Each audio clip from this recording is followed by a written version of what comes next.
ভাঙড়ে ফের উত্তেজনা। আরাবুল ইসলামের গাড়িতে ইট হামলার অভিযোগ। ভাঙড়ে ফের রাজনৈতিক উত্তেজনা। ভাঙড় 2 নম্বর প্রশাসনিক দপ্তরে পঞ্চায়েত সমিতির কাজে এসে উত্তেজনার মুখে পড়লেন পঞ্চায়েত সমিতির সভাপতি আরাবুল ইসলাম। অভিযোগ, তিনি দপ্তরের ভিতরে ঢোকার পর বাইরে আইএসএফ কর্মী সমর্থকদের জমায়েত বাড়তে থাকে। পরিস্থিতি আঁচ করে বিজয়গঞ্জ বাজার থানার পুলিশ তাকে নিরাপত্তা দিয়ে দপ্তর থেকে বের করে নিয়ে যাওয়ার উদ্যোগ নেয়। পুলিশের এসকর্টে আরাবুল ইসলামের গাড়ি বাড়ির উদ্দেশ্যে রওনা হওয়ার সময় বিডিও অফিসের সামনে তার গাড়ি লক্ষ্য করে ইট ছোড়ার অভিযোগ ওঠে। ঘটনাকে কেন্দ্র করে এলাকায় ব্যাপক উত্তেজনা ছড়িয়ে পড়ে। ঘটনাস্থলে আইএসএফ কর্মী সমর্থকদের জমায়েত থাকায় পরিস্থিতি নিয়ন্ত্রণে নামে বিজয়গঞ্জ বাজার থানার পুলিশ। ঘটনার পর আরাবুল ইসলাম সরাসরি আইএসএফ নেতা নওশাদ সিদ্দিকীর বিরুদ্ধে বিস্ফোরক অভিযোগ তোলেন। তার দাবি, ভাঙড়ে বিরোধী রাজনৈতিক কর্মীদের উপর হামলার পরিবেশ তৈরি করা হচ্ছে। এমনকি তিনি অভিযোগ করেন, ভাঙড়ে জঙ্গি প্রশিক্ষণ চলছে। তবে আরাবুল ইসলামের এই অভিযোগের স্বাধীন সত্যতাই প্রতিবেদনে যাচাই করা সম্ভব হয়নি।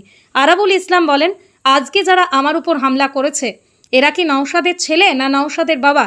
এরপর নওশাদ সিদ্দিকীর নেতৃত্ব নিয়েও একাধিক গুরুতর অভিযোগ তোলেন তিনি। পুলিশের ভূমিকা নিয়েও ক্ষোভ প্রকাশ করেন আরাবুল। তার অভিযোগ, পুলিশের উপস্থিতিতে ইট ছোড়া হয়েছে এবং পুলিশ কার্যত নীরব দর্শকের ভূমিকা পালন করেছে। আরাবুল ইসলাম আরও বলেন, ভাঙড়ের পরিস্থিতি নিয়ে তিনি রাজ্যের মুখ্যমন্ত্রীর কাছে আবেদন জানাবেন। তাঁর দাবি, ভাঙড়কে রাজনৈতিক হিংসা ও জঙ্গলরাজ থেকে মুক্ত করতে প্রশাসনের আরও কঠোর পদক্ষেপ প্রয়োজন। অন্যদিকে এই হামলার ঘটনাকে ঘিরে এলাকায় নতুন করে রাজনৈতিক চাপানুতর শুরু হয়েছে। আইএসএফের পক্ষ থেকে এখনও এই অভিযোগের বিস্তারিত প্রতিক্রিয়া সামনে আসেনি। ঘটনার পর এলাকায় পুলিশি নজরদারি বাড়ানো হয়েছে। আরাবুলের গাড়িতে হামলার অভিযোগ ঘিরে ফের উত্তপ্ত ভাঙড়।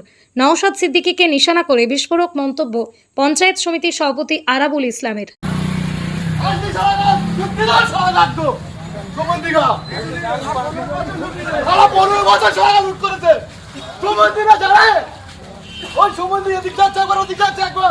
মুসলমানের শেষ করে যাচ্ছে, মানুষের শেষ করে যাচ্ছে।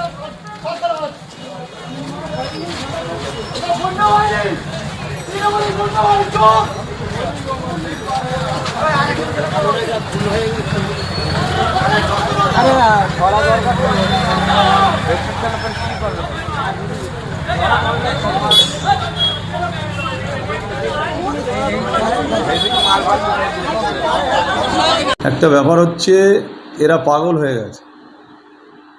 রাত্রি আমার উপরে হামলা করলো, সেখানে নওশাদ বলল যে আরাবুলের লোকেরা করেছে।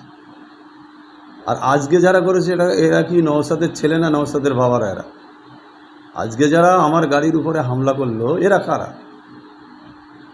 পুরো জঙ্গি প্রশিক্ষণ দেওয়া হচ্ছে নওশাদ সিদ্দিকীর নেতৃত্বে। ভাঙড়ে জঙ্গিদের প্রশিক্ষণ হচ্ছে। আমি মাননীয় মুখ্যমন্ত্রীর কাছে আবেদন করব যে গত পরশুর দিন আমার উপরে বোম, গুলি, ইট পাটকেল ছোড়া হয়েছে, গাড়ি ভাঙচুর হয়েছে, আমি অল্পের জন্য বেঁচে গিয়েছি। আজকে হাইকোর্টের নির্দেশে আমি যথারীতি বিডিও অফিসে গিয়েছি।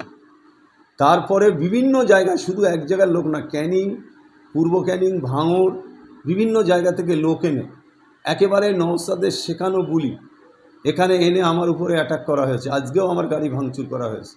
আমি প্রশাসনের কাছে বলবো যে এই জঙ্গলের রাজ চলতে থাকবে না এখানে প্রশাসনিক রাজ চলবে। আমি মাননীয় মুখ্যমন্ত্রীর কাছে আবেদন করব যে ভাঙড়টা জঙ্গি প্রশিক্ষণ হচ্ছে। দয়া করে মুখ্যমন্ত্রীর কাছে আমার আবেদন, আপনি ভাঙড়টা দেখুন।